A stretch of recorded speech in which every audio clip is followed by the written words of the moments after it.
Hello, everyone, and welcome to today's webinar, Dementia-Friendly Wisconsin, Connecting Through Memory Cafes and Libraries. Before we get started, I would like to go over a few items so that you know how to participate in today's event. When you joined today's webinar, you selected to join either by phone call or computer audio. If for any reason you would like to change your selection, you can do so by accessing your audio pane in your control panel. You will have the opportunity to submit text questions to our presenters today by typing your questions into the question pane of your control panel. You may send in your questions at any time. We will collect these and address them during the live Q&A session at the end of today's presentation. I would now like to introduce John Feather, CEO of Grantmakers and Aging, and the moderator for today's webinar. John? Thank you, Lucy, and thanks to all of you for joining us today.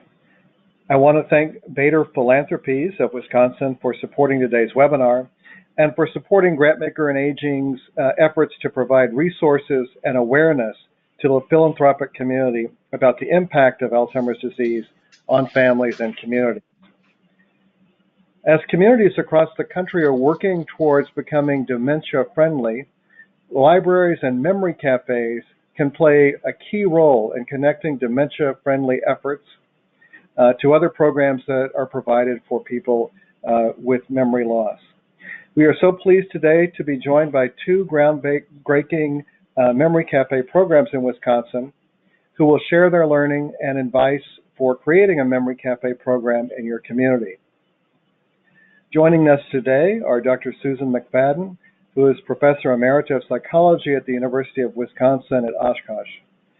Since retiring from teaching, she has continued to do research with students and faculty on various issues related to dementia. In 2012, she co-founded Fox Valley Memory Project, which aims to create a dementia-inclusive community in Northeast Wisconsin. She serves on the Memory Project's committees, volunteers at one of the memory cafes, and coordinates the Memory Cafe Chorus. She is currently writing a book about dementia-inclusive communities. With us also is Angela Meyers, who is the coordinator of Youth and Inclusive Services at the Bridges Library System in Waukesha, Wisconsin. Meyers coordinates the Library Memory Project, which consists of 13 libraries across 3 counties that are partnering to offer memory cafes and educational opportunities to those living with memory loss and to their care partners. She has a Bachelor of Arts degree and a Master of Library and Information Science degree from the University of Wisconsin at Milwaukee. We want to welcome you both. As mentioned earlier, we will be having a question and answer period at the end of the time. You are free to enter your questions in the question box you find on the right part of your screen. Just open that box and type the questions in, and I will be reading those to our panelists a little bit later. So at this point, we'll go to to Susan, who's going to start us off. Susan? Hi, thank you very much, John. Excuse me, I'm pleased to be here today. I want to tell you a bit about Fox Valley Memory Project. Next slide. So Fox Valley Memory Project is an organization located in Northeast Wisconsin. It serves 1 county and then portions of 3 other counties that are adjoining to this 1 county.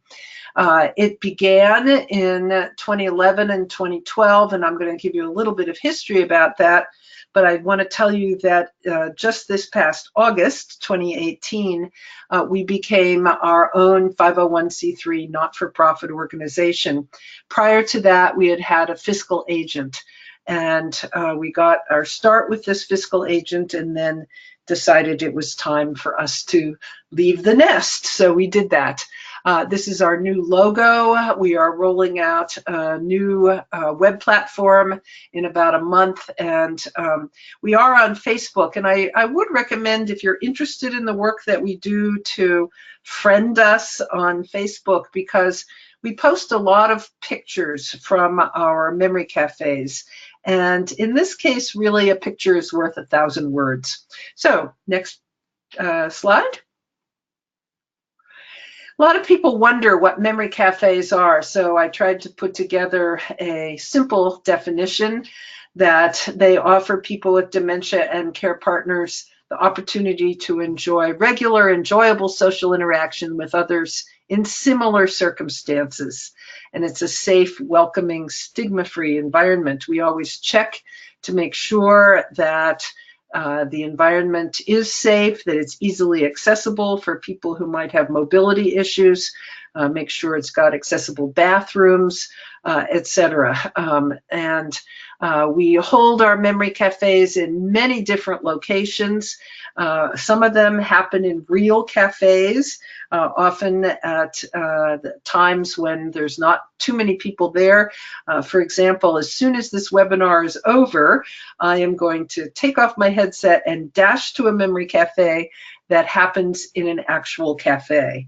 That's a lovely thing to do because it gives the participants a sense of normalizing this occasion, and that's important. We also have memory cafes at libraries. You'll hear more about that from Angela, nature centers, senior centers, and other locations in our service region. I think one of the most important things that happens at memory cafes is that people get to know each other and really do form friendships. And I meant what I said about people acquiring this new social role of dementia advocate. A little bit later, I'm going to mention the Purple Angel program to train businesses and organizations in how to offer hospitality and support to folks having dementia. And our memory cafe participants are really out there advocating for the Purple Angel program. I remember about a year ago, a couple went to their dentist and just got wonderful supportive service from their dentist and decided the whole dental office needed Purple Angel training. And so they came and told us that, and we went and trained the staff at this dental office. So that's an important thing that happens when people get to know each other in a memory cafe environment. Next slide. So this slide basically reviews who comes to our memory cafes, people having some kind of dementia, but an official diagnosis is not required.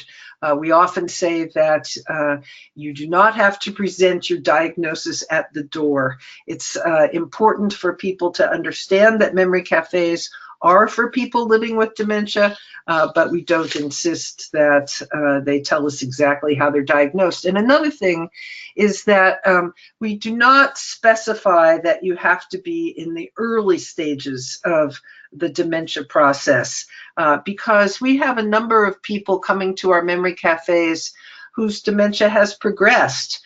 And at no point would we say to somebody, well, you're too far along with your dementia, so you can't come anymore. Our memory cafes are open to everybody who has some form of dementia. Also open to care partners. We ask that people come with a care partner because there may be a need for an individual to leave early. Sometimes if an individual becomes agitated or upset about something, they might need to leave early, or they might need help with the bathroom.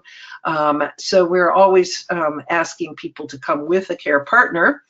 Sometimes paid caregivers come. These are individuals who are working for home health agencies. And then we also have a number of visitors who want to learn about memory cafes. The important point about the visitors is that we tell them that they will be treated just like all the other participants at the memory cafe. We'll give them a name tag, and we want them to sit at the tables with our participants. We don't want anybody standing around just watching this. So I think that's something that needs to be clarified for visitors. Next slide, I want to tell you about how we got started with this. Memory People is a Facebook page, and it was one of the first social media outreaches for people living with dementia. And I can't remember how I found out about this Facebook page, but at some point on the Facebook page, I saw someone mention the British memory cafes. This was back in 2011. And that inspired me and my husband to take a trip to England to learn about memory cafes. I strongly believe that one of the best ways to get a sense of memory cafes is to visit them.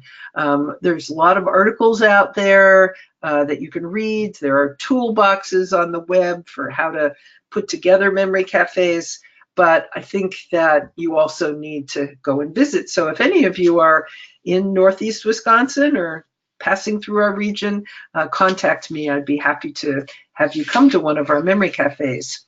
Next slide. This is a map of the trip that my husband and I took through England, 860 miles. We like to say that we saw no tourist sites in England, but we saw a lot of church basements and senior centers and long-term care facilities as we visited these memory cafes. We went to England because they had so many memory cafes, and they still do.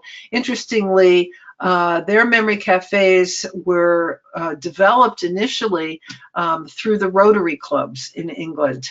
And that gave us an idea when we got back home to approach our local Rotary Club and to say, well, did you know that your fellow Rotarians in England have opened all these wonderful opportunities called memory cafes? Wouldn't you like to give us some money? And in fact, that was successful. So next slide will tell you a bit more about the development of our organization. This is a wordy slide, and I'm not going to read through it all, but just to look at the dates that we started because a effort within our local community foundation called the Basic Needs Giving Partnership noted that they were not getting very many grant requests to serve older adults.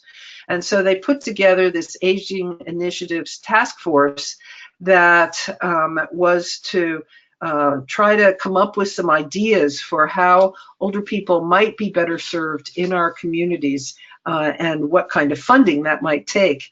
So we began with planning grants. These were very important from this Basic Needs Giving Partnership and also the Helen Bader Foundation to gather community folks together for a breakfast where we gave very brief talks about what might be needed in our community to better serve people living with dementia. And then we followed the breakfast with a think tank that lasted about 3 hours for community thought leaders. But one of the important things about the breakfast and the think tank is that we included people living with dementia and care partners. I think that is so important that we always make sure that people living with this condition are included in our planning and in our evaluating of our programs. We submitted multi-year grants and we received funding. We hired this part-time coordinator in September and opened our first memory cafe in November. And as I say, just this past August, we became our own independent 501c3. Next slide. So these are some components of Fox Valley Memory Project. We offer memory cafes in 9 locations every month. One location has 2 a month, so that's why we say 10 monthly meetings. We publicize the days and times and also brief descriptions of the programs. So we schedule these out 2 months in advance. These are available on our website, these schedules, but also at the memory cafes, we pass out hard copies with the schedules. Some people come to more than one. Some people select based on the nature of the program. It's up to the individuals. In addition, we offer 4 annual all-day bus trips, which are wonderful opportunities for people to have an adventure together that is well planned and that is sensitive to the needs of people living with dementia and their care partners. We have meetups at cultural events. You'll see a picture of that in a little bit. We often go to dress rehearsals of plays and musical productions. Dress rehearsals work well for us. And then we get together at a local pizza ranch once a month, just for anybody who wants to come. And we have a chorus. You'll see a picture of that in a minute too. We have a resource center with books and videos, and also a person who people can talk with.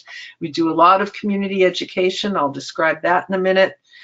We work with a local family practice residency center for memory assessment, and through that family practice residency center, we offer in-home care partner coaching through the REACH program, which comes out of the Rosalind Carter Institute in Atlanta. And finally, very importantly, we do not forget about our friends in long-term care, and we do various activities with them. Next slide. These are just some pictures from our memory cafes. We have lots of music. The slide in the lower left with that happy man with the wreath. He's a man who rarely speaks, but was very happy that day with the project that we were doing. It was a service project for the library to make those spring wreaths that they could sell and raise money for a garden for children. I think it's very important for folks with dementia to be given service opportunities. The picture on the lower right is a great day that we had where we get permission from our Department of Natural Resources to take folks fishing with high school students. One of our memory cafes is right on Lake Winnebago, so there are fish. Next slide. These are some quotes from people who come to our memory cafes and have dementia. I like these quotes. The first one talking about no one cares who you were if you can't remember words. The feeling of hospitality and acceptance and lack of stigma. I like that middle quote because here's a person who has dementia who's recognizing that it's good for caregivers. And then this fourth quote about it's not the end of the line. There's so much more that can be done. We like to emphasize what people can do rather than what they can't do anymore. And finally, and most importantly, the friendship theme. Next slide. That's a picture on the left of our chorus. I just was at a chorus practice on Tuesday. We're getting ready for some holiday performances. The picture on the right comes from an annual spring arts event that we do, where we work with long-term care organizations and bring residents to a central site where they do various kinds of arts activities. This one was an intergenerational arts activity where we had trained and then brought in middle school art students. It was a great day. We had a lot of fun. Next slide. The top left shows you one of our outings where we took a boat trip. The bottom left is a group of people at Pizza Ranch for one of our monthly informal drop-in dinners. And the picture on the right comes from our Facebook page, and it shows people who were at a rehearsal for a production at our local two-year college. So just an example of some of the things that we do beyond memory cafes. Next slide. We have trained so far 150 businesses and organizations in offering hospitality to people living with dementia. We call it the Purple Angel program. This is actually an international program. We give them decals, like in the middle, that has the Purple Angel that says we are dementia aware. We are planning to train 150 more of these businesses and organizations in the next 2 years, and we list all of them on our website. Next slide. I'm not going to read through all this. It's just to give you an indication of the numbers of unduplicated participants. You can see that we get a lot of participants at our memory cafes. We never know how many people are going to be there because we don't ask people to register in advance. So it's always, something of a surprise to see who comes. But for the bus trips, obviously, we do have to have people sign up ahead of time for the meetups and the informal dinner gatherings. Again, that's entirely open-ended, but that's just an example of some of our numbers. Next slide, which is my last slide. Angela and I talked about some of the challenges we face, and interestingly, we both came up with similar list of challenges. So she'll talk about some challenges in a minute that are ones that we share. Funding is always an issue for us. And so I've listed where we get funding right now and what our budget is. This is for the full-time executive director and a part-time program coordinator. It's a challenge to find memory cafe locations, and one of the challenges is that sometimes long-term care organizations want to have memory cafes on their sites, and it's been my experience that this often does not work out well because usually they end up serving only their own residents, and the community members do not feel like they can really participate easily there. And then that last one of balancing collaboration with building identity. We have from the very beginning been a highly collaborative organization working with the Alzheimer's Association and our local Aging and Disability Resource Center, the Department of Health Services in Madison, Wisconsin. So we want to collaborate, but we also want to hold on to our own individual identity as Fox Valley Memory Project. I could say more about that later, but I want to hand things over to Angela now. Thank you, Susan. I'm Angela Meyers, and as John mentioned, I am a librarian working at the Bridges Library System in Waukesha, Wisconsin, which is near Milwaukee. I am the coordinator of youth and inclusive services for 24 public libraries across 2 counties. In other words, I am the librarian's librarian. So they often come to me with questions, and I'm there for their consultation. I was asked to speak with you today about the Library Memory Project, which is something that I am very passionate about. Following the presentation, I encourage you to check out the Library Memory Project's website and also like our Facebook page. Just as Susan said, you'll find a lot of great images from our past memory cafes on both our website and our Facebook page.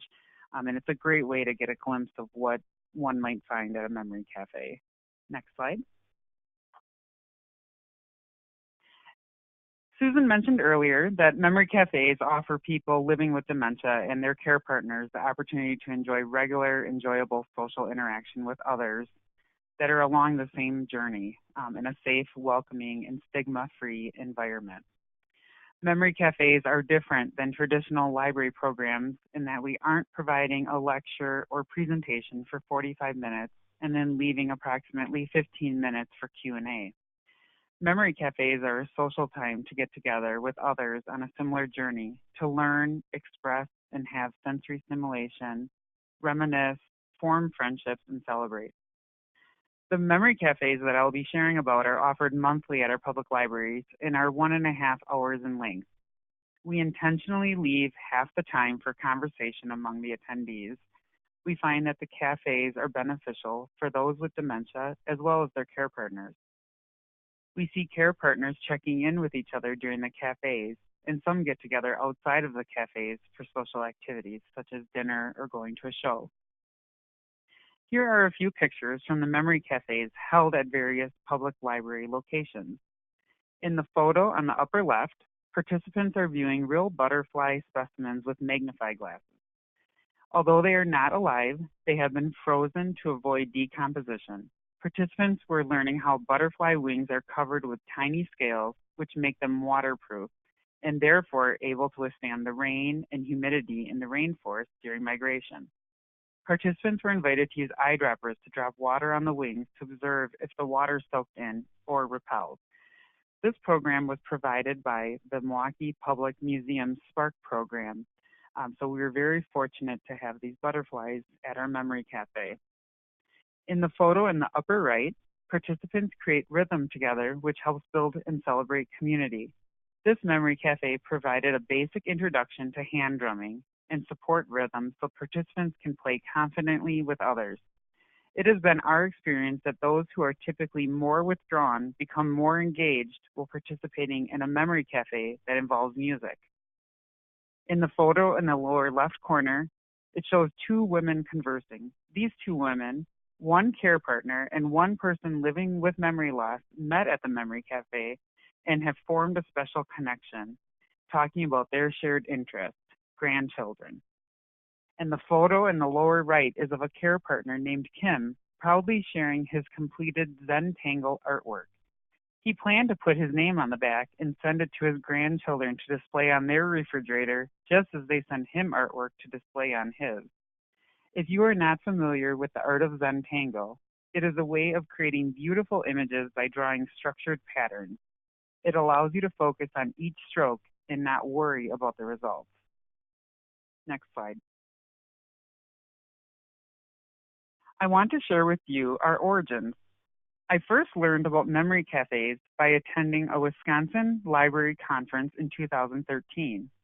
It was there that Susan McFadden, my co-presenter today, and her husband John, and a librarian named Nicole Hardina Wilhelm presented on the Fox Valley Memory Project. I had attended that session on memory cafes alongside a member library director, and afterwards she nudged me and said, "We have to do this." Shortly after learning about the memory cafes, we asked the librarians involved in the Fox Valley Memory Project to come speak to our libraries and interested community partners about what it takes to offer successful memory cafes. After that information session on memory cafes, several more library colleagues said to me, "We have to do this." Our next step in the process was to visit a memory cafe, which in my opinion is one of the best things that we did during our research. The interested librarians and I took a road trip to Neenah, Wisconsin to attend a memory cafe, which is part of the Fox Valley Memory Project. The theme of the cafe was polka, and there was just one rule, which Susan mentioned earlier: we had to participate. And you guessed it, we polkaed. We had a great time at the memory cafe, taking in all the details from the greeter at the main entrance, to the care partner who welcomed us into the memory cafe, to dancing and enjoying treats and conversation with the other attendees. The group of us who attended the Polka Memory Cafe chatted on the way home, and you can probably guess what we had to say. We have to do this. It was the culmination of this research and exploration that formed the Lake Country Library Memory Project. This is the first grouping of 4 libraries which shared the responsibility of hosting a monthly memory cafe. You will see from the timeline that our memory cafes, which are part of the Library Memory Project, launched in 2015, but have continued to grow and change in the years since. Next slide. There are 2 main components to the Library Memory Project. When we first launched our memory cafes in 2015, we had just 4 libraries offering monthly rotating memory cafes. Starting in 2016, we had another group of libraries join the Library Memory Project, and they named themselves the 4 Points. And then 2 years later, another group of libraries joined and named themselves Wild Plums. Pictured on this slide is our 2018 Library Memory Project schedule, showing 36 memory cafe opportunities across 3 counties and 13 library locations. We are more than just a group of libraries offering memory cafes, though. We offer educational programs on brain health and wellness to the general public. Each library is tasked with offering 1 to 2 educational programs per year, which may include Know the 10 Signs, dementia conversations, or individual memory screenings held at the library. Oftentimes, the libraries partner with the local Aging and Disability Resource Center or the Alzheimer's Association to offer these educational programs, which benefits all parties. Next slide. We track participation by library within each project group, including Lake Country, 4 Points, and Wild Plum. We share the participation figures with our partners at the Alzheimer's Association, as well as keep track internally. Each hosting library fills out a report following their memory cafe and submits it to me. I keep tabs on the attendance and watch for trends. If I notice an upcoming cafe is featuring a theme or presenter that another cafe previously hosted, I put the two libraries in touch with each other so they can share. Since launching the Library Memory Project in 2015, we have served 1,640. The participation figures over the years do include duplicated individuals, but for us, that is a good thing. That means people enjoy coming to the memory cafes and they keep coming back while it's still a good fit for them. For averages, we see around 15 participants per cafe. The lowest turnout we've had was 4, and the highest was 40. I've heard from libraries that when you hit about 20 to 25 participants, you've hit that sweet spot. Next slide. Working with the Library Memory Project has been one of the greatest joys of my career, but it also has come with some challenges. Now that we are providing memory cafes, we find that there are many opportunities for involvement at the local, state, and national level around serving those with dementia.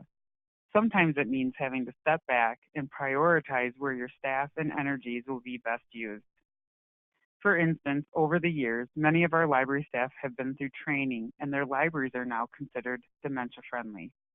We have also seen a number of our local communities form dementia-friendly coalitions in which our libraries are partners. And just recently, Wisconsin became an official partner in the Dementia Friends USA initiative, which is a grassroots effort to change the way people think, act, and talk about dementia. All of these have been great opportunities, but again, have to be met with staff time and dedication. Getting new staff, volunteers, and even presenters on board can be a challenge, but it can generally be overcome by explaining what a memory cafe is and also inviting them to attend a memory cafe to see one for themselves.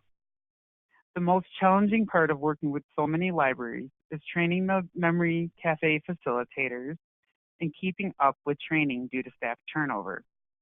We recently learned that we have been awarded a 2-year grant from Bader Philanthropies, and one of the targeted areas is staff and volunteer training. The other targeted area is marketing.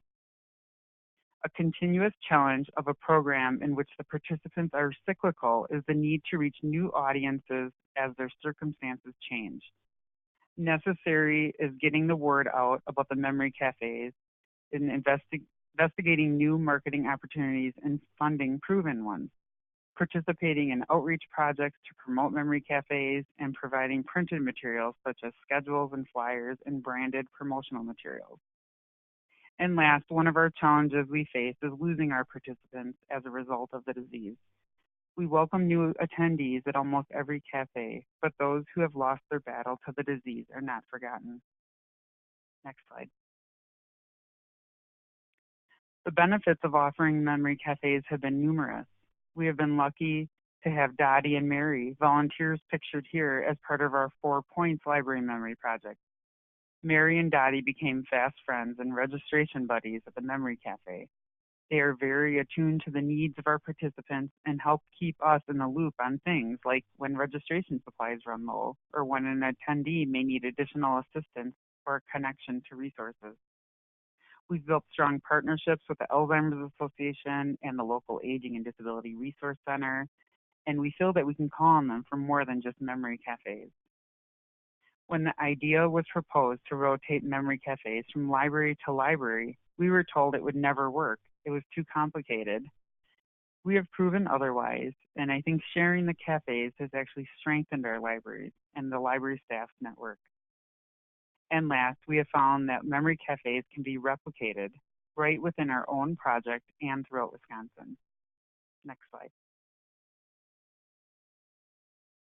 The keys to our success have really been all connected to communication.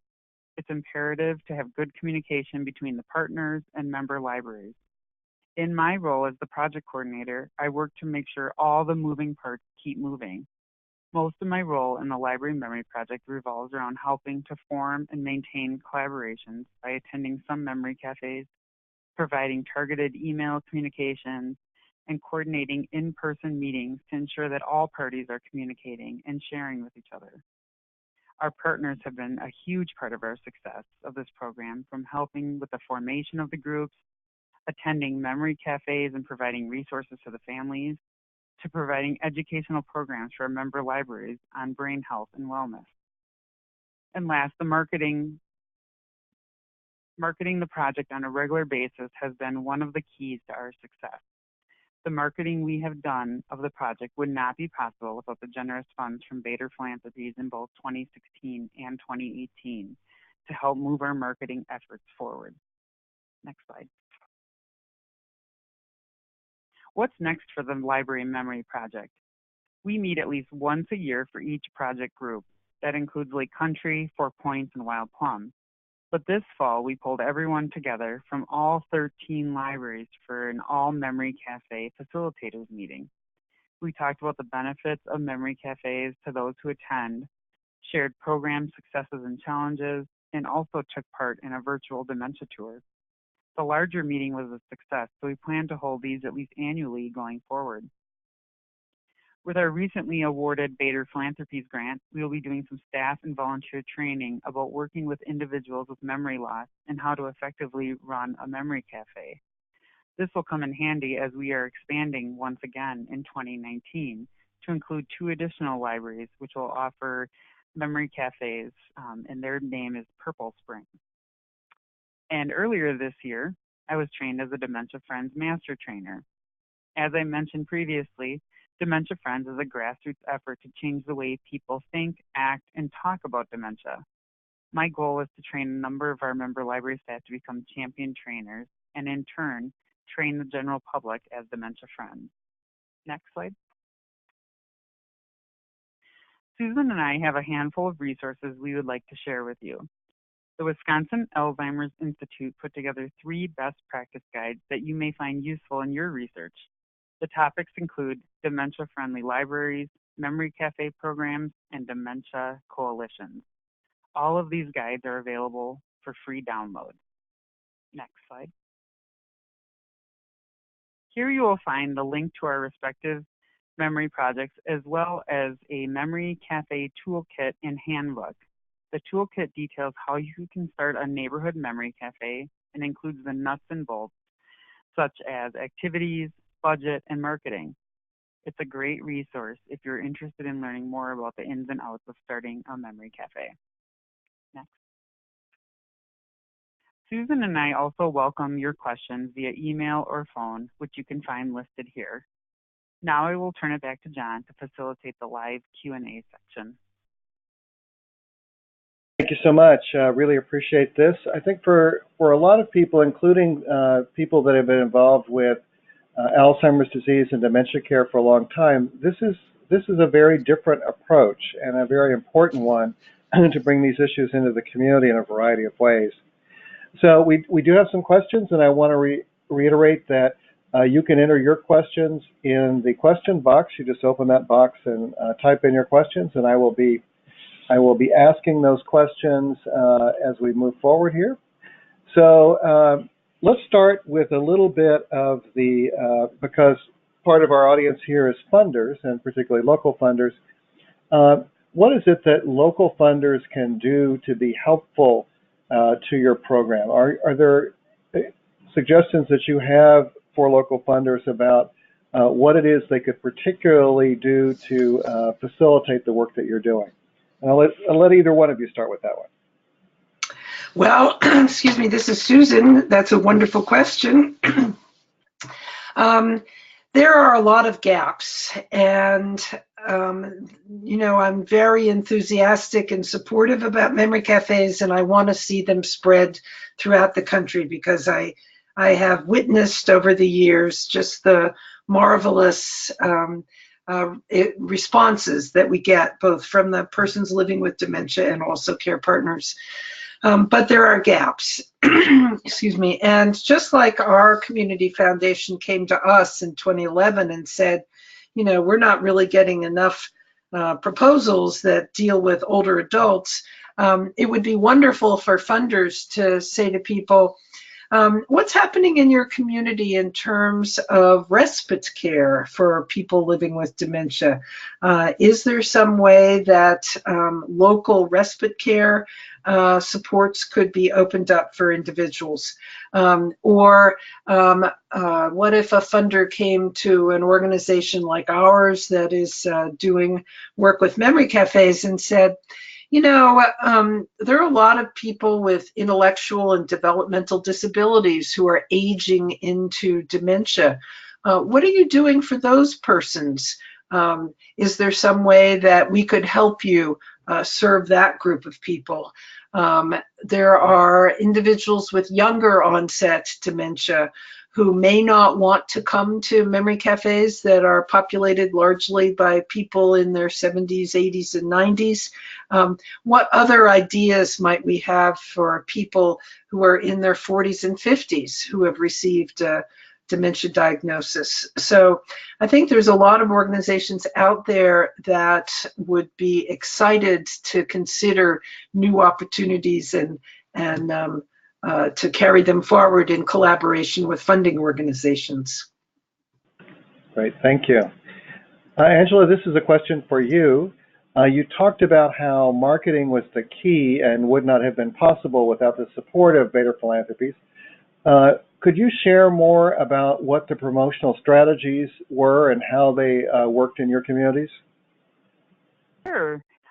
So when we first started out, we didn't have any outside funding. We were just basically printing brochures in-house from all the different libraries. And what we were noticing is that we kind of all had a different look. And so we wanted to really streamline the process and make sure that we kind of had a branded look.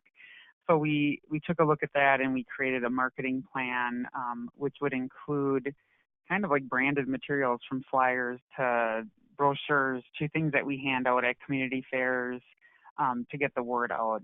So we did a lot of community outreach where we went to health fairs and community fairs and just talked to people about the Memory Project. So even if they didn't have someone in their life that was living with memory loss, perhaps they knew someone that did, and we gave them our information. We also did some local radio advertisements, which we heard a lot of feedback on those. People told us that they heard us on the radio, so we knew that that was working. And we also did some print newsletter type advertisements for those who are still reading print materials. So we had a couple of different things that we were trying that first time around. The next time, through our second Bader Philanthropies grant, we're hoping to take it up a notch, and we're considering some bigger things. Right. Actually, we have one of our questioners actually had a response to the previous question about what could funders fund, and the person says fund refreshments. Often that's a very difficult thing to find funding for, but it's a very important part of the cafe. Has that been your experience as well? Yeah. Yes. Yeah. Go ahead, When you were Angela. posing that question, I was jotting down a few things that were more on the micro level, and I think Susan hit the macro level. But so I was thinking, if you wanted to bring in a presenter that was familiar with the audience, such as the drumming expert that we had, that does cost a couple of $100, but it's not something that a library or a cafe couldn't ordinarily do without some additional funding. And also the refreshments, that would be just great to know that those were always covered month to month, because those can add up. So those are both good ways to have funding. I agree. Yes, I agree. The refreshments are not expensive. And actually at the Memory Cafe that I'll be going to this afternoon, the cafe has provided it as part of their service to us and to the wider community. So we don't pay for refreshments at one of our memory cafes. So sometimes you can work out arrangements like that. But I agree that some of these things like brochures and the other marketing materials are things that we could use funding for. Okay.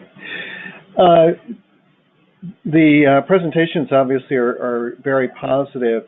but occasionally we hear concerns expressed, and one of the questioners raises that issue particularly, which is, have you ever had any resistance from library staff or other memory cafe location staff about, concern that this is going to encourage people with behavioral problems or other kind of issues to start hanging out at the library, and that librarians don't have any training in this, and they'll feel uncomfortable with this process, or has it been accepted widely? Well, I would say that starting with the dementia-friendly training at the library level is a great place to start, just so that people have a better understanding of what persons with dementia are facing. And, a lot of times people were past library users, and they may have stopped using the library since their diagnosis. So it's really our way of welcoming them back, or welcoming them in. Libraries are really a place for anyone. So we haven't really met much resistance that way. The only resistance we've had really were with a few presenters that didn't feel comfortable presenting. We had inquired to a business to see if they would come in and do a tasting for us on a food product, and they said that they weren't comfortable doing that. So, our response is come to a memory cafe and check one out. And, we're pretty sure that we can talk them into it. Yeah, and similarly, we have not encountered those kinds of problems either. One of the challenges for us, as I mentioned earlier, is that we do want people to come with a care partner. And there's occasionally an individual who has dementia is able to come by himself or herself, but we really like to emphasize that they're there with somebody else. We just had a memory cafe at a library here on Monday where my husband and I volunteer, and there was a woman there who had received a diagnosis at age 58. And she was there with her best friend from junior high. It was the first time that they had been there, and I'm hoping that we'll see a lot of them as time goes forward. So if people don't have family members living in the area, we really try to encourage friends. To say, look, it's quite possible to enjoy being in a memory cafe together, and you ought to check us out. So, yeah, we really have not had a lot of those kinds of issues that you're referring to. Okay, great. Several questions about the cost of the program, both in terms of the overall cost, but also cost to individuals, and whether or not the local government, for example, is paying for any part of this. So, I guess the questions are there costs for individuals to participate, and then costs for the institutions to participate? Angela, you want to start with that? Sure. So our libraries offer programming to adults, and then with the memory cafes, this is just offering programs to adults, and it's part of a special population. So we would just consider this the cost of doing programming at a library. It's just how we choose to do our programming. And there is no cost to the individual to participate in the memory cafes. And then in terms of what it might cost to put on a memory cafe, if it's completely homegrown, done with activities that were developed by the librarian, perhaps it might only cost $50 for the refreshments and then a few materials. And then I would say it would go all the way up to maybe $250 per cafe if you were to bring in somebody to provide some form of an entertainment. So it really can vary. You can do it very low cost, or you can spend more if you'd like. Right. Yeah, I agree. We also do not charge, and I've never actually heard of a memory cafe that does have a charge. We get no government funding, and we have to raise all the money ourselves. And this kind of refers back to what I talked about as one of our challenges, which is we want to collaborate with government organizations and others like the Alzheimer's Association, but we also want to maintain our own individual identity. And that's sometimes a bit of a challenge. And I don't know, we've got folks here on this webinar from many different states, and so things are probably different in your states in terms of what services for people living with dementia are covered by government organizations and what's covered by nonprofit organizations. It's something that needs to be worked out in every individual location. The one thing that I would say, though, is that I think it's very important that the facilitator, a person like Angela, who's really working to organize the memory cafes, to recruit and train the volunteers, to market the memory cafes, that person needs to be paid. And usually it's some portion of their salary is being covered for the memory cafe work. But I've seen too many memory cafes that have started off with people all excited about them, and they think they can do it just with volunteer efforts, and most of the time that is just not sustainable. So somehow you have to find a way for an individual to have that to be part of their job description, to be organizing the memory cafes. Great. You're talking about things that are, obviously locally organized efforts. Is there an emerging state or national network of these programs? I can speak to that. This is Susan again. Sort of. We wish there was some nonprofit that took on the job of really staying on top of memory cafes all over the country. It would be so wonderful if somebody who, say, is a snowbird and is leaving Wisconsin to spend a month or so in Arizona, if they could get online and click on Arizona and then click on their location to find out where the memory cafes are. There is a organization that is trying to keep up a website, but it's hard because not all memory cafes survive, so they'll start off and then they'll kind of peter out.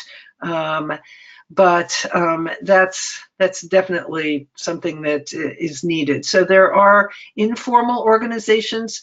There's a wonderful group up in Massachusetts of 100 memory cafes that are overseen by Jewish Family and Children's Services, and they have regular meetings online of their facilitators, etc. So that's within a state. But so far, we don't have a really, really good up-to-date database on this, but we have people who are trying to do that. Well, we're approaching the time that I'm going to ask the two of you to provide us with your closing comments, but the last question is on an issue that's become much more prominent in philanthropy, which is how do you feel that this helps in the social isolation of the care partners?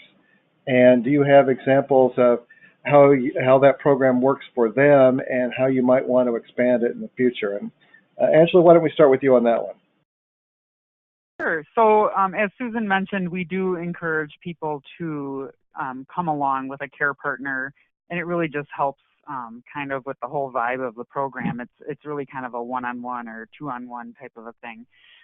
But our dream at the Library Memory Project has always been to do like a family dinner where we would have something where the person with and their care partner and their extended family could all come together at a giant hall and have a big spaghetti dinner together and just be one big family. So that would be something that's kind of on my wish list. But that's something that we don't have funding for at the time. But we just want to kind of normalize things for people, like, hey, you can still get together and have dinner with mom or grandma, and here's some different, tools to use. But we've also talked about doing some programming where we have persons with in one area of the library and then persons that are care partners in another part. But again, we'd have to have proper respite care for that sort of thing. So there's definitely a need for that. I think our caregivers really enjoy getting out to the memory cafes because they can talk to one another, find out what's going on, who's doing what trial, who's on what medication, and just kind of checking in with one another. So I think it really is an important piece to bring caregivers together. Absolutely. I think that's really one of the most important things that happens, because when you serve care partners, you're serving people who have dementia. And we also find that these important friendships are formed. And one of the things that had not been on my screen when we first started this, but which I'm now very aware of, is that we have a number of people who are continuing to attend memory cafes, come to our chorus, come to our Pizza Ranch meetups, whose care partners have relocated to memory cafe or who have died. And we believe that it's wonderful that they continue to be involved with us, because they really can speak so well to other people. They're great ambassadors for us. Plus, these are now their friends because they have walked a similar journey together. And I think that's really important. Thanks so much. That's all the time we have for questions today. We will send the other questions that we have to our presenters, and watch our website for the answers to that. But at this point, I want to turn to our speakers and ask them to give us their final words of wisdom. And Susan, let's start with you.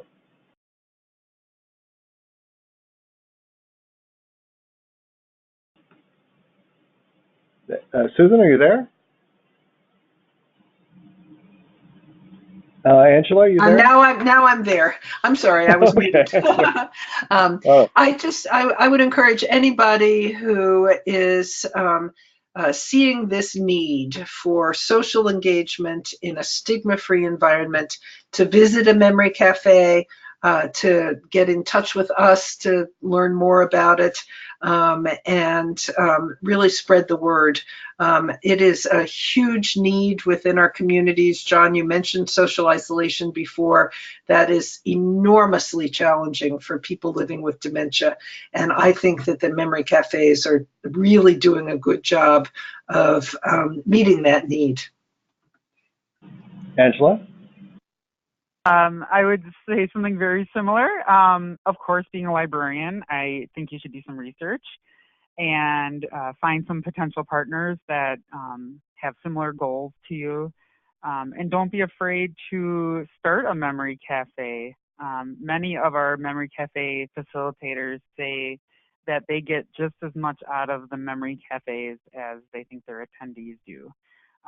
So it definitely fills our hearts every time that we offer a memory cafe, and it just makes us want to go out and do more.